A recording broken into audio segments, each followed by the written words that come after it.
tous, je m'appelle donc David Launay, je suis PEPH de médecine interne et d'immunologie clinique et je vais vous présenter les atteintes systémiques à long terme de la Covid-19. Alors pour rappel, vous savez que cette maladie, la Covid-19, commence par une maladie aiguë, virale puis inflammatoire, et comme vous l'a présenté le professeur Karine Faure sur une vidéo précédente, elle peut toucher le système respiratoire avec une atteinte pulmonaire sévère, donner de la fièvre, donner des atteintes cutanées, des atteintes vasculaires et également des atteintes cérébrales.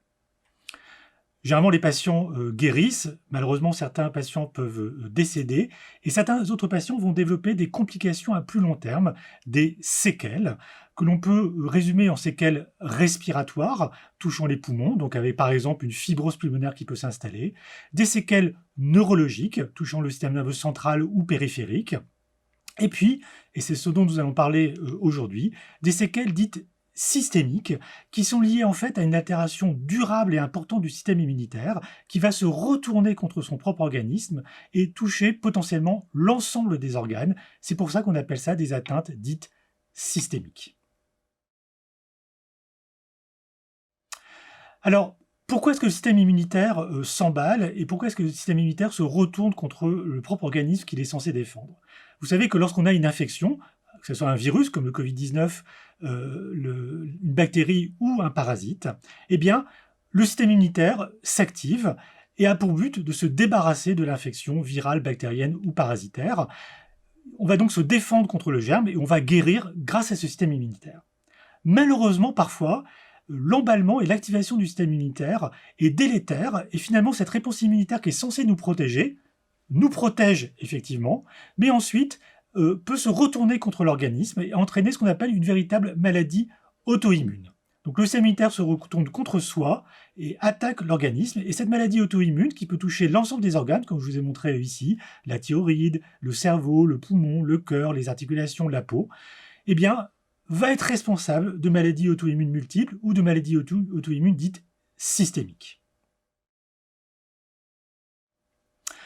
Le docteur Desmarais vous a montré dans une vidéo précédente qu'au cours du SARS-CoV-2, de la Covid-19, effectivement, le système immunitaire était extrêmement activé, à la fois le système immunitaire de base, qu'on appelle la réponse immunitaire innée, et puis le système immunitaire beaucoup plus intelligent, la réponse immunitaire dite adaptative, avec la production notamment de nombreux anticorps. Et donc, au cours du SARS-CoV-2, se passe exactement ce que je vous ai décrit tout à l'heure, une réponse immunitaire active qui va se débarrasser du virus, mais également et potentiellement une réponse immunitaire inadaptée, trop importante, qui va entraîner une maladie auto-immune.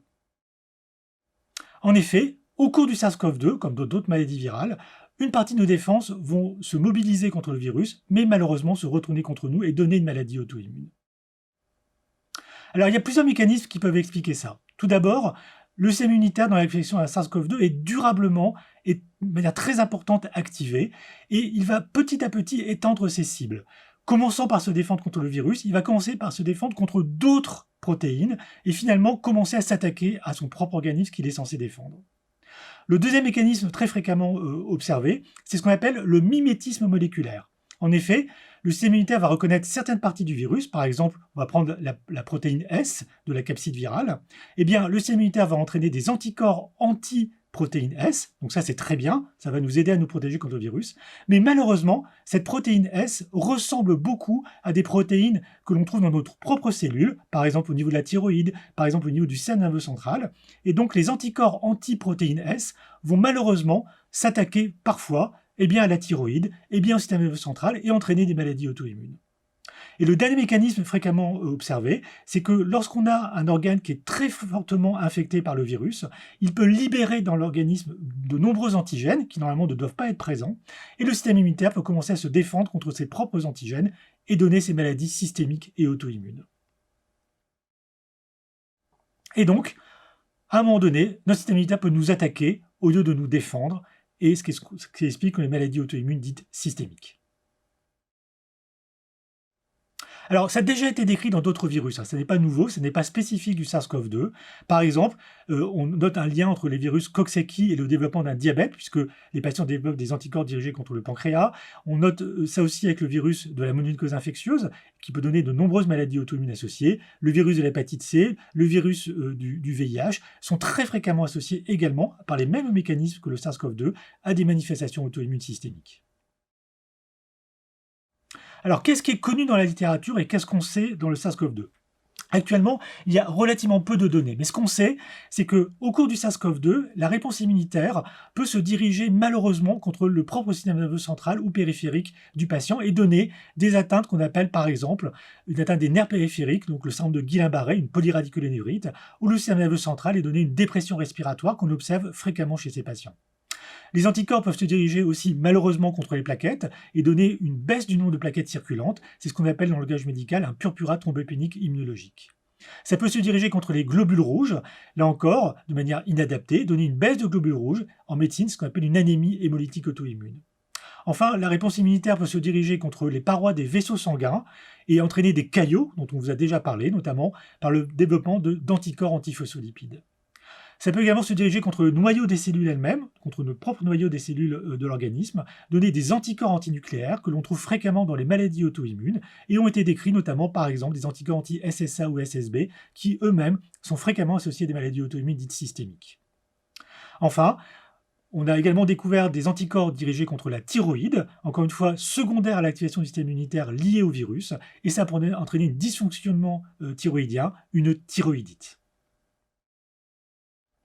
Alors, ce qu'on ne sait pas, c'est qu'on ne connaît pas l'apparition à plus long terme de maladies auto-immunes dans cette maladie. Ce qui est sûr, c'est qu'il va falloir continuer à suivre les patients, notamment les patients qui ont fait des formes les plus graves, pour savoir si dans le moyen ou long terme, ils vont développer des maladies auto-immunes systémiques par emballement ou persistance de l'emballement du système immunitaire.